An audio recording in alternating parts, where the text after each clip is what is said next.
Assalamualaikum warahmatullahi wabarakatuh. Anak-anakku kelas 7E dan kelas 7F. Bagaimana kabar kalian di pagi hari ini? Tentunya kalian sehat, segar bugar, dan tetap semangat untuk mengikuti pembelajaran daring. Kali ini, Pak Ali akan menyampaikan tema menelaah penggunaan bahasa dalam teks prosedur. Menelaah penggunaan bahasa dalam teks prosedur. Anak-anak masih ingat, pada daring yang kemarin kalian telah diberi materi Pak Ali dalam bentuk file. Materinya sama dengan materi yang akan Pak Ali jelaskan kali ini. Dan Pak Ali yakin pada saat dalam bentuk file kemarin kalian ada yang membuka dan ada yang tidak membuka, sehingga kalian banyak yang kurang memahami. Oleh karenanya Pak Ali akan menjelaskan lebih detail lagi agar kalian bisa memahami, mengerti, menelaah penggunaan bahasa dalam teks prosedur. Anak-anak, penggunaan kebahasaan dalam teks prosedur sebenarnya itu ada 6. Saya ulang, menelaah penggunaan kebahasaan dalam teks prosedur sebenarnya ada 6. Tetapi Pak Ali akan jelaskan pada daring kali ini, daring pagi ini hanya 3. Dan yang 3 nanti akan dilanjut oleh Pak Ali pada daring yang akan datang. Anak-anak, perintah-perintah kerjanya pasti kalian sudah mengetahui. Nanti kalian bisa buka langkah-langkah kerjanya di link absen atau daftar hadir. Anak-anakku yang amat Pak Ali sayangi, penggunaan kebahasaan yang pertama adalah penggunaan kalimat perintah. Kalimat perintah ini ditandai dengan penggunaan kata perintah.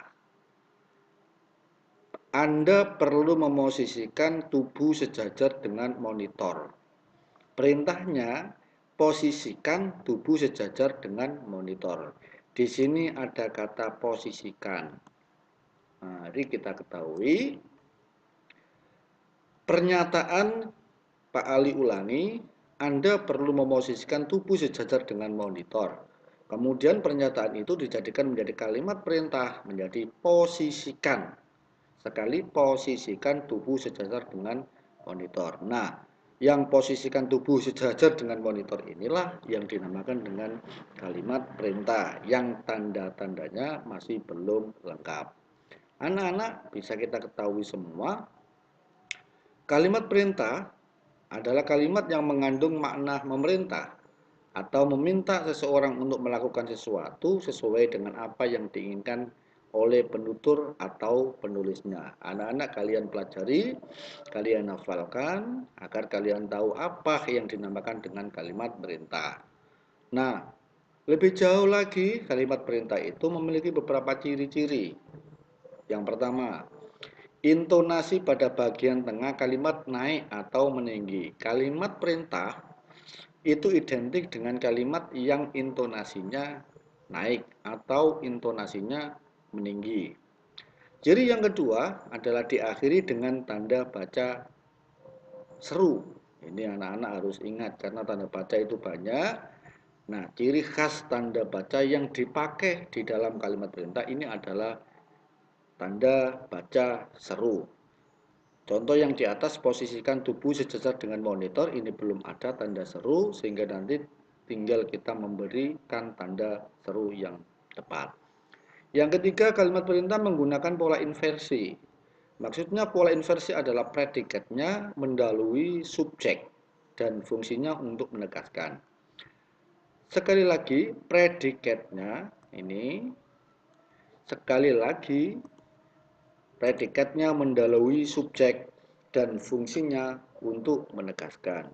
Anak-anak, mari kita lihat, posisikan tubuh sejajar dengan monitor. Ini sebenarnya ada subjeknya, tapi subjeknya disamarkan sehingga predikatnya didahulukan. Posisikan itu adalah dengan pola predikat.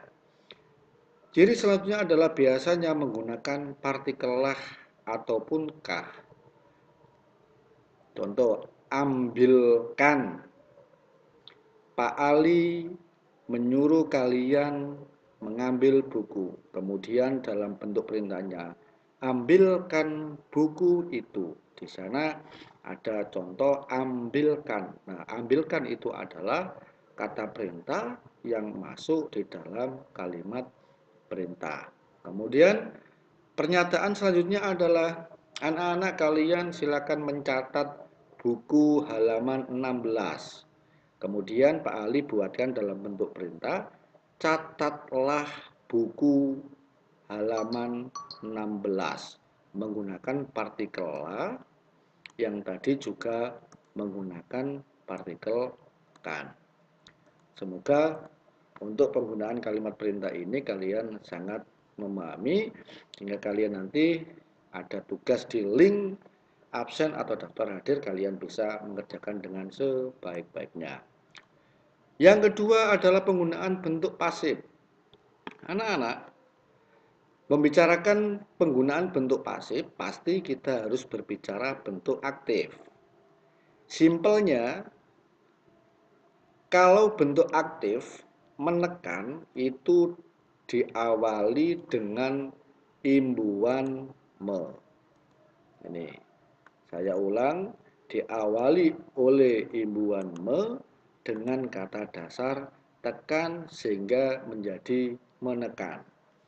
Kemudian dijadikan bentuk pasifnya, menekan ini yang awalnya berawalkan awalan me, sekarang dijadikan menjadi awalan di. Ini. Jadi menekan, ditekan. Kalau menekan itu bentuk aktif, kalau ditekan bentuk pasif. Contoh lain, Pak Ali menulis surat. Di sana ada kata menulis. Kemudian Pak Ali jadikan bentuk pasif menjadi surat ditulis Pak Ali. Itu kalau subjeknya berbentuk kata ganti orang ketiga. Ya, Pak Ali tadi itu masuk kategori kata ganti ketiga. Contoh lagi, ibu memasak terong. Di sana ada kata memasak. Nah, bagaimana memasak ini bisa dijadikan pasif? Memasak tinggal diganti dimasak. Ibu memasak terong. Kemudian terong dimasak ibu. Nah, ini simpel perbedaan antara bentuk aktif dan bentuk pasif.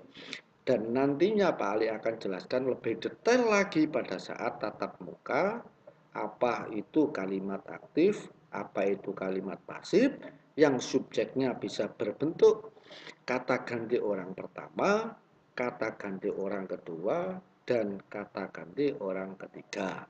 Di sini, nah, di penggunaan bentuk pasif ini adalah menggunakan kata ganti bentuk ketiga.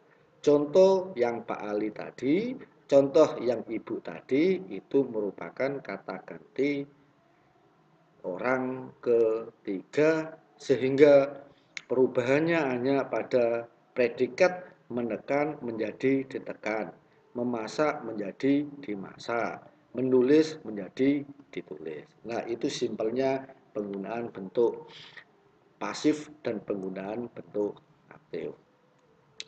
Kemudian yang ketiga adalah penggunaan bahasa dalam teks prosedur, penggunaan kriteria atau batasan. Nah, ini teks prosedur dibuat agar orang bisa melakukan seperti apa yang ditulis. Oleh karena itu, kalian pada teks prosedur harus rinci dan jelas batasannya. Yang tanpa batasan, angkat kaki kanan. Dengan batasan angkat kaki kanan setinggi lutut. Lah, ini batasannya. Ya, anak-anak, ini batasannya. Kalau angkat kaki kanan tanpa ada batasan, kamu angkat sampai setinggi langit silakan, sampai langit silakan. tidak sampai langit silakan. Tetapi dalam teks prosedur penggunaan batasan ini harus jelas. Angkatlah kaki kanan setinggi lutut. Angkatlah kaki kanan setinggi kepala kalian. Nah, itu adalah dengan batasan-batasannya. Kemudian contoh yang kedua, kita buat contoh saja. Ambil air untuk memasak. Ambil air untuk memasak itu tanpa ada batasan. Silakan ambil satu gendong, satu jebor, satu ember, satu timba, dan lain-lain. Tetapi bisa digunakan dengan batasan. Ambil air satu gelas. Nah, batasannya adalah air satu gelas. Nah, kalau ambillah air itu tidak ada batasan, tetapi kalau ambil air satu gelas berarti batasannya adalah satu gelas. Goreng hingga kecoklatan. Masukkan santan setelah daging empuk. Nah, ini hingga kecoklatan. Ini batasannya. Goreng daging, ada lagi goreng daging hingga kecoklatan.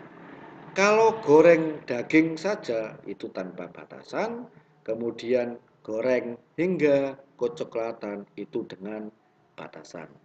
Lah, anak-anak, dari ketiga aspek kebahasaan teks prosedur ini yang Pak Ali jelaskan, semoga kalian bisa memahami dan ingat tugas untuk tiga kebahasaan ini bisa kalian lihat pada link absen karena langkah-langkah pembelajaran termasuk absen, termasuk tugas ada di link absen yang akan Pak Ali sampaikan ke kalian berikutnya.